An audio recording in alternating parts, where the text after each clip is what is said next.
রাতে আয়াতুল কুরসি এবং সূরা নাস ফালাক পড়ার ফজিলত কি? রাতে আয়াতুল কুরসি পাঠ করা এটা অনেক ফজিলতপূর্ণ একটা আমল। ঘুমানোর আগে আয়াতুল কুরসি পড়বেন, আল্লাহু লা ইলাহা ইল্লা হুয়াল হাইয়ুল কাইয়্যুম লা তাখুযুহু সিনাতু ওয়ালা নাওম, শেষ পর্যন্ত। এই আয়াতুল কুরসি পাঠ করলে আল্লাহ রাব্বুল আলামিন ওই ঘরকে চুরি ডাকাতি থেকে হেফাজত করেন, শয়তানের আক্রমণ থেকে, শয়তানের প্রবেশ থেকে আল্লাহ তাআলা নিরাপত্তা দান করেন।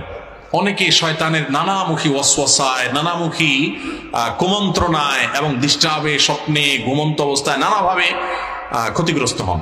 এগুলো থেকে বাঁচার জন্য রাতে আয়াতুল কুরসি পড়ে শোয়ার কোনো বিকল্প নাই। এটি বিশুদ্ধ হাদিস দ্বারা, বুখারী হাদিস দ্বারা প্রমাণিত যে শয়তানের পাকড়াও থেকে, আক্রমণ থেকে আল্লাহ তাআলা নিরাপদে রাখেন, হেফাজতে রাখেন, আল্লাহ নিরাপত্তা থাকা যায়।